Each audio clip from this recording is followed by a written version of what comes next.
नमस्कार विद्यार्थियों, study 29 academy के एक और नए वीडियो में आप सभी का स्वागत है। आज हम राज्य शैक्षिक अनुसंधान एवं प्रशिक्षण परिषद उदयपुर द्वारा जारी प्रारंभिक शिक्षा पूर्णता प्रमाण पत्र परीक्षा 2023 का नमूना प्रश्न पत्र हल करेंगे।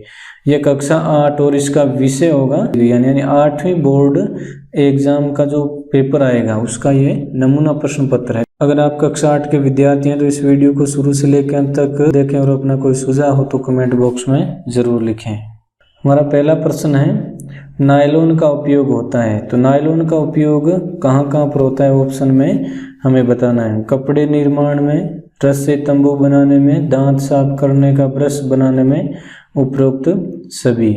तो इसका उत्तर हो जाएगा सही द। उपरोक्त सभी में नायलॉन का उपयोग किया जाता है। दूसरा प्रश्न, वाहन के लिए कौन सा ईंधन कम प्रदूषक है, यानी हम वाहन में कौन सा ईंधन प्रयोग करें जो प्रदूषण कम करता हो। तो ऑप्शन है हमारे पास डीजल, संपीड़ित प्राकृतिक गैस, पेट्रोल, द्रवित पेट्रोलियम गैस। तो इसका सही उत्तर हो जाएगा संपीड़ित प्राकृतिक गैस सीएनजी। सीएनजी है वो कम प्रदूषण करता है। इसका राइट ऑप्शन हो जाएगा, सही उत्तर हो जाएगा ब। प्रश्न संख्या 3, सोने चांदी को पिघलाने हेतु सुनार ज्वाला के जिस क्षेत्र का उपयोग करते हैं वह है, यानी सुनार जब सोने या चांदी को पिघलाते हैं तो ज्वाला का कौन सा भाग वो उपयोग में लेते हैं। ऑप्शन है हमारे पास ज्वाला का बाह्य क्षेत्र, ज्वाला का मध्य क्षेत्र, ज्वाला का आंतरिक क्षेत्र, इनमें से कोई नहीं। तो इसका सही उत्तर हो जाएगा ज्वाला का बाह्य क्षेत्र। ज्वाला के बाह्य क्षेत्र से सोने चांदी को पिघलाया जाता है। तो ऑप्शन इसमें सही हो जाएगा। अब निम्न कथन को सत्य टी अथवा असत्य एप चिन्हित कीजिए। अगर कथन सत्य है तो उसको टी बताना है और अगर असत्य है तो एप चिन्हित करना है। चौथा प्रश्न है हमारे पास, निषेचित अंडा युग्मज कहलाता है। तो ये कथन है वो सही है, तो हम ऑप्शन में लिख देंगे टी, टी यानी ट्रू। पांचवा प्रश्न, किशोरावस्था में लंबाई में वृद्धि होती है। किशोरावस्था में लंबाई में वृद्धि होती है, यह कथन भी सही है, तो इसको हम टी लिख देंगे यानी ट्रू हो जाएगा। छठा प्रश्न, यदि आप घर के बाहर हैं तथा भूकंप आ गया तो आप घर के अंदर आओगे। तो ये कथन है वो गलत हो जाएगा, तो फॉल्स एप लिख देंगे, यानी अगर भूकंप आता है तो हम घर के अंदर नहीं, हम घर के बाहर जाते हैं। अब हम आगे के प्रश्नों के उत्तर पूर्व में टाइप किए हुए देखेंगे ताकि हमारा जो समय है वो कम लगे। और अगर आपको वीडियो में ये प्रश्नोत्तर समझ में नहीं आ रहे तो इसके वीडियो के डिस्क्रिप्शन में वेबसाइट का लिंक दे रखा है, वहाँ पर जाकर आप पूरे सोल्व पेपर को पढ़ सकते हैं। तो अगला प्रश्न है 7वां प्रश्न, यदि आपके घर या आसपास आग लग जाए तो आग पर नियंत्रण करने के लिए आप क्या करेंगे, लिखिए। अगर आपके घर में या आसपास कहीं आग लग जाती है तो उस पर नियंत्रण करने के लिए आप क्या करेंगे वो हमें यहाँ पर लिखना है और ये 2 नंबर का प्रश्न होगा। उत्तर है, यदि घर या आसपास आग लग जाए तो हमारे पास उपलब्ध संसाधनों से आग पर नियंत्रण करने का प्रयास करेंगे। हमारे पास जो भी आग को नियंत्रित करने वाले संसाधन हैं उनसे आग पर काबू पाने का प्रयास करेंगे और अग्निशमन विभाग को तुरंत सूचना देकर फायर ब्रिगेड को बुलाएंगे। अगर आपके घर में आसपास आग लग गई तो अग्निशमन विभाग यानी फायर ब्रिगेड को बुलाना भी अति आवश्यक हो जाता है, क्योंकि आग अगर भयंकर रूप ले लेती है तो उसको अपने पास उपलब्ध साधनों से नियंत्रण में करना बड़ा मुश्किल हो जाता है। प्रश्न संख्या 8, बाह्य निषेचन का एक उदाहरण लिखिए। तो निषेचन 2 प्रकार का होता है, आंतरिक निषेचन व बाह्य निषेचन। हमें यहाँ बाह्य निषेचन का एक उदाहरण देना है, तो इसका उत्तर हो जाएगा मेंढक में बाह्य निषेचन होता है। तो अगर इस प्रश्न को देखें तो उसके हिसाब से इतना उत्तर भी काफ़ी है, लेकिन हम इसको थोड़ा सा और समझा सकते हैं अगर आपको उत्तर पुस्तिका में जगह मिलती है तो। इसमें नर व मादा मेंढक एक साथ पानी में आते हैं। मादा मेंढक अंडे देती है, नर उस समय शुक्राणु छोड़ देता है। शुक्राणु अपनी लंबी पूंछ की सहायता से जल में इधर उधर तैरते रहते हैं। शुक्राणु अंड कोशिका के संपर्क में आते हैं जिसके फलस्वरूप निषेचन होता है। तो ये बाह्य निषेचन की प्रक्रिया होती है मेंढक के। प्रश्न संख्या 9, पुरुष हार्मोन का नाम लिखिए। तो ये प्रश्न भी 2 नंबर का प्रश्न होगा, इसका उत्तर हो जाएगा पुरुष हार्मोन का नाम टेस्टोस्टेरोन पुरुष हार्मोन कहलाता है। प्रश्न संख्या 10, 2 बादलों के चित्र बनाकर उनमें आवेशों को दर्शाइए। तो ये भी 2 नंबर का प्रश्न होगा, जिसमें बादलों के चित्र बनाकर उनमें जो आवेशों की स्थिति होती है उसको दर्शाना है। तो आप इस प्रकार इस चित्र को बना सकते हैं जिसमें बादलों के ऊपरी भाग में धनात्मक आवेश होते हैं और नीचे के भाग में ऋणात्मक आवेश होते हैं, और पृथ्वी के जो आसपास है, धरती के आसपास का जो भाग होता है वहां पर भी धनात्मक आवेश होता है। तो इस प्रकार आपको ये चित्र बना देना है। प्रश्न संख्या 11, सौर परिवार का सबसे बड़ा ग्रह बृहस्पति है, इसका चित्र बनाइए।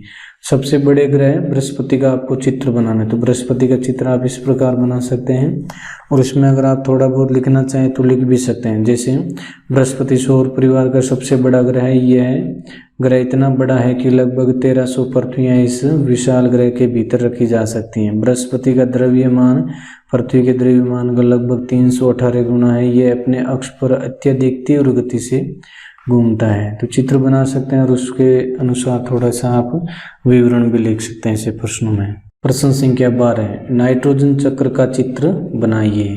प्रश्न संख्या 12, नाइट्रोजन चक्र का चित्र बनाइए। नाइट्रोजन का जो चक्र होता है उसका आपको चित्र बनाना है। तो इसका चित्र आप इस प्रकार बना सकते हैं जिसमें वायुमंडलीय नाइट्रोजन यानी हवा में जो उपस्थित नाइट्रोजन होती है, तड़ित द्वारा नाइट्रोजन स्थिरीकरण, तड़ित यानी बिजली चमकने के कारण उसका स्थिरीकरण होता है। इसके अलावा वायुमंडलीय नाइट्रोजन का जीवाणु एवं नीले हरे शैवाल द्वारा स्थिरीकरण। तो यहाँ 2 जगह इसका उपयोग होता है। उसके बाद जीवाणु द्वारा स्थिर नाइट्रोजन को नाइट्रोजन यौगिकों में परिवर्तित करना। इसके बाद ये मिट्टी में उपस्थित नाइट्रोजन के यौगिक, यहाँ से ये मिट्टी में पहुंच जाती है, मिट्टी से पौधों द्वारा अवशोषित की जाती है और जंतु द्वारा पौधों को खाना। पौधों को जब जंतु खाते हैं तो पौधों की सहायता से जंतुओं में पहुंच जाती है। उत्सर्जन एवं जीवों की मृत्यु द्वारा उत्पन्न नाइट्रोजन अपशिष्ट। इसके अलावा जीवाणु द्वारा नाइट्रोजन यौगिकों का गैसीय नाइट्रोजन में परिवर्तन, और इसके बाद अगला चरण वापस वायुमंडल में नाइट्रोजन पहुंच। तो ये नाइट्रोजन का पूरा चक्र होता है जिसको आपको चित्र बनाना है। प्रश्न संख्या 13, सर्दियों के लिए आप मित्र को किस प्रकार के वस्त्र खरीदने की सलाह देंगे? 4 कारण लिखिए। तो सर्दियों में आप अपने मित्र को किस प्रकार के कपड़े खरीदने की सलाह देंगे वो आपको इसमें लिखना है और उसका कारण भी बताना है। इसका उत्तर हो जाएगा, सर्दियों के लिए मित्र को ऊनी वस्त्र खरीदने की सलाह देंगे जिसके कारण निम्नलिखित है। सर्दियों में ऊनी वस्त्र पहनने की सलाह देंगे और कारण हो जाएंगे, ऊन उष्मा की कुचालक होती है। उष्मा यानी शरीर की जो गर्मी होती है उसको ये ऊन के कपड़े हैं वो रोक देते हैं। दूसरा, इसके रेशों के बीच बहुत सारी हवा बंद हो जाती है। हवा ऊन से भी अधिक उष्मा की कुचालक होती है, तो हवा है वो भी उष्मा की कुचालक मानी गई है। तीसरा कारण हो जाएगा, ऊन के वस्त्र और शरीर के बीच में वायु की परत होने के कारण भी शरीर से उष्मा बाहर नहीं निकल पाती है। और चौथा कारण हो जाएगा, ऊनी कपड़े पहनने से गर्मी का एहसास होता है। प्रश्न संख्या 14, नीचे सारणी में पेट्रोलियम के संगठन तथा उपयोग बताए गए हैं। आप समूह 1 का समूह 2 से सही मिलान कीजिए। यहाँ पर समूह दे रखे हैं 2 जिसमें एक तो पेट्रोलियम के संगठक है और दूसरे में उनके उपयोग है, तो इनका हमें सही मिलान करना है। समूह 1 में पहला ऑप्शन हमारे पास द्रवित पेट्रोलियम गैस यानी एलपीजी।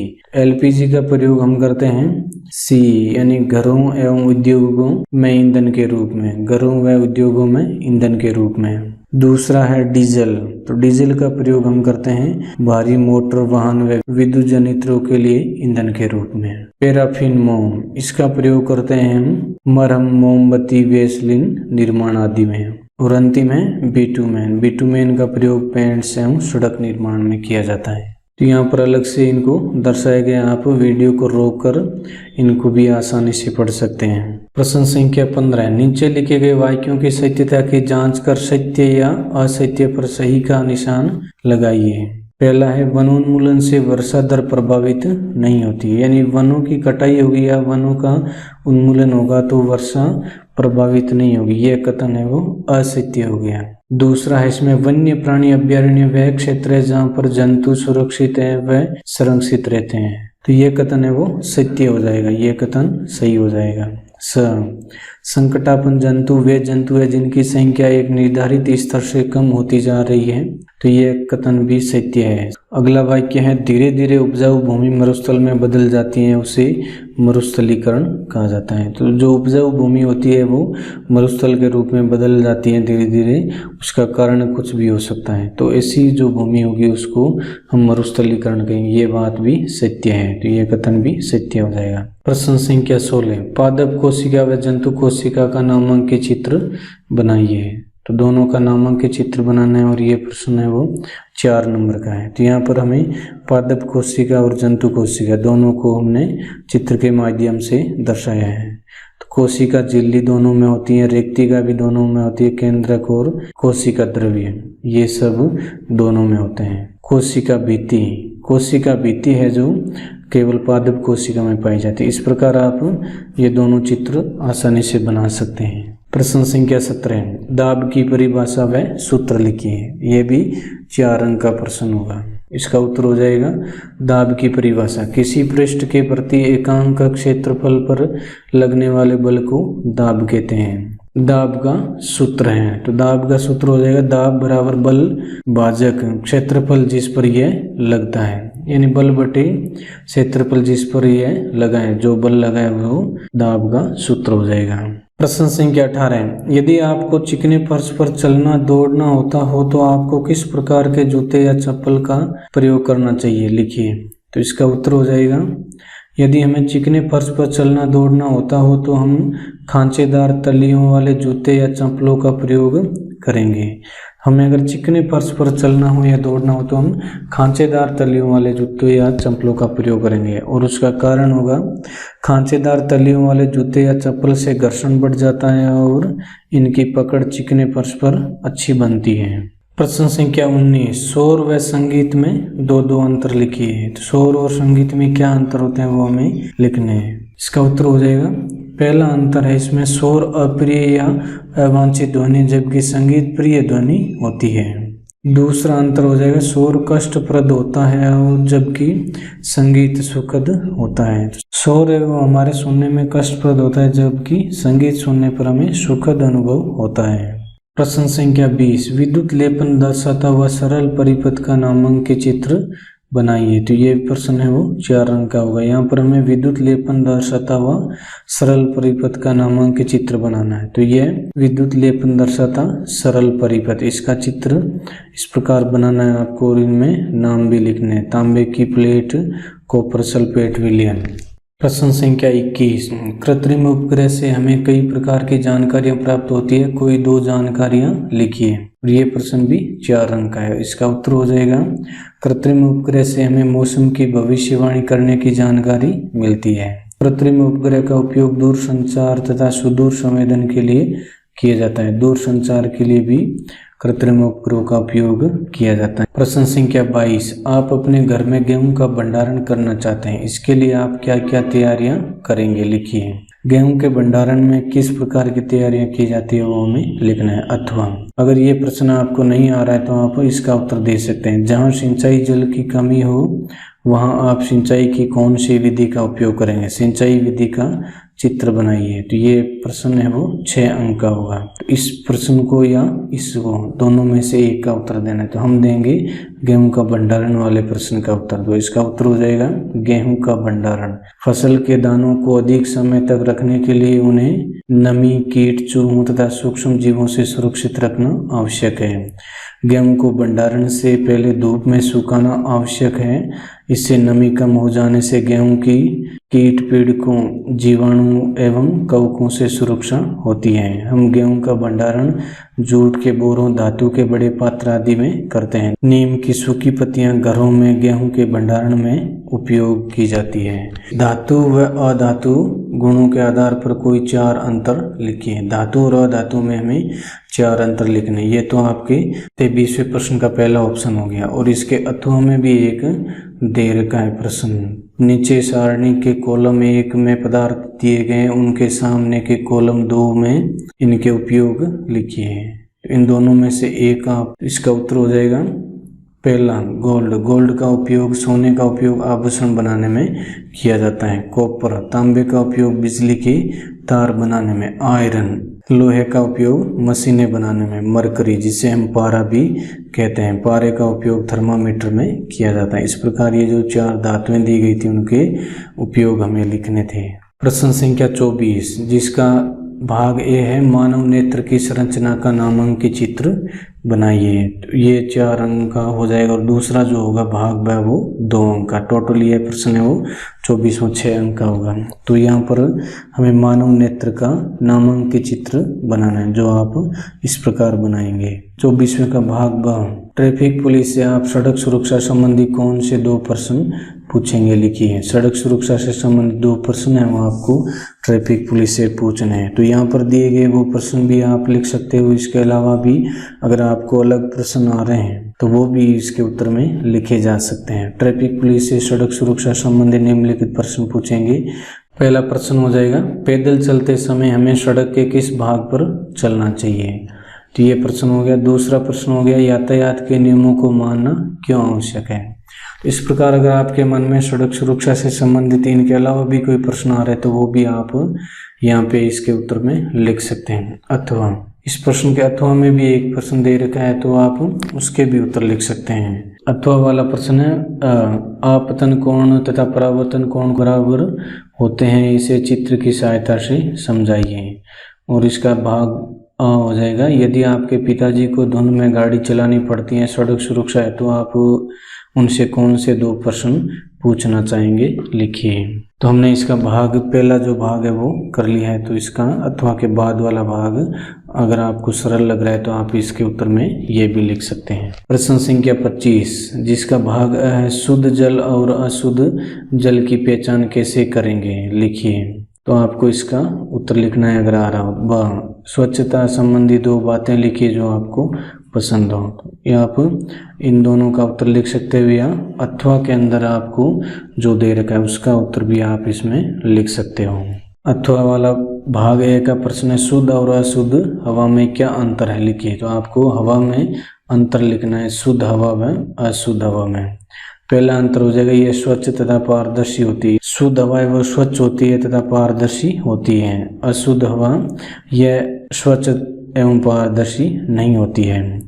इसमें कोई गंध नहीं होती है, यानी शुद्ध हवा है वो गंध रहित होती है। इसमें दुर्गंध हो सकती है, तो अशुद्ध हवा में दुर्गंध हो सकती है। तीसरा अंतर हो जाएगा, सूक्ष्म जीव अनुपस्थित होते हैं, यानी शुद्ध हवा में सूक्ष्म जीव, छोटे जीव, सूक्ष्म जीव नहीं पाए जाते हैं। सूक्ष्म जीव उपस्थित हो सकते हैं, अशुद्ध हवा में ये हो सकते हैं। इसमें धुआं तथा धूल कण उपस्थित नहीं होते हैं। शुद्ध हवा में धुआं व धूल के कण नहीं मिलेंगे, जबकि अशुद्ध हवा में धुआं तथा धूल कण अत्यधिक मात्रा में उपस्थित होते हैं। 25वें प्रश्न का भाग ब, हमारे आसपास का वातावरण स्वच्छ रहे इसके लिए हमें क्या करना चाहिए। तो इसका उत्तर हो जाएगा, हमारे आसपास का वातावरण स्वच्छ रहे इसके लिए हमें निम्नलिखित उपाय करने चाहिए। पहला उपाय, अपने आसपास ज़्यादा से ज़्यादा पेड़ पौधे लगाना। दूसरा उपाय हो जाएगा, जन यानी सार्वजनिक परिवहन के साधनों का उपयोग करना, रेल, बस आदि। तीसरा हो जाएगा, निजी वाहनों के उपयोग को कम करना, डीजल अथवा शीशा रहित पेट्रोल का उपयोग करना, सीएनजी का उपयोग करना। और चौथा हो जाएगा, कूड़ा करकट तथा टायरों आदि के जलाने पर रोक लगाना। अपने आसपास के वातावरण को अगर स्वच्छ रखना है तो ये उपाय हमें करने चाहिए। इस प्रकार इस वीडियो में हमने कक्षा 8 का विज्ञान का मॉडल पेपर हल किया है। इससे पहले हमने हिंदी व सामाजिक विज्ञान के मॉडल पेपर भी हल कर दिए हैं। अगर उनको भी आपको देखना है तो डिस्क्रिप्शन में लिंक मिल जाएगा, वहां से जाकर आप इन मॉडल पेपर को भी आप देख सकते हैं। वीडियो अगर उपयोगी लगा हो तो इसको लाइक करें और अपने दोस्तों में शेयर करें। चैनल पर पहली बार आए तो चैनल को सब्सक्राइब कर लें और बेल आइकन भी दबा दें ताकि आने वाले वीडियो की नोटिफिकेशन आपको समय पर मिल सकें। वीडियो को पूरा देखने के लिए आपका बहुत बहुत धन्यवाद।